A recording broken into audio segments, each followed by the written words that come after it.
Il y avait donc bien une envie de Fillon. L'électorat de la droite française et du centre a confirmé dans les urnes ce qui est sans aucun doute la première grande surprise de ce premier tour des primaires. Celui qui aura toujours été présenté comme le troisième homme de ce scrutin, vainqueur du premier tour et de belle manière.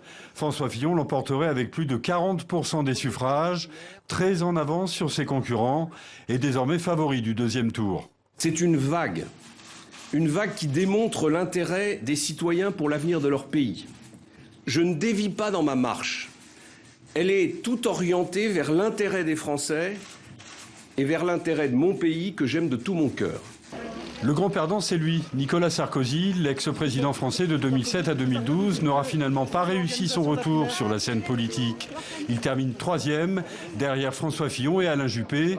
C'est l'autre grande surprise de ce scrutin, le retrait de ce personnage incontournable de la vie politique française. L'idée que je me fais de mon devoir est de dire avec franchise, avec clarté, avec loyauté, que quels que soient mes désaccords passés avec lui, François Fillon me paraît avoir le mieux compris les défis qui se présentent à la France. Je voterai donc pour lui au second tour de la primaire.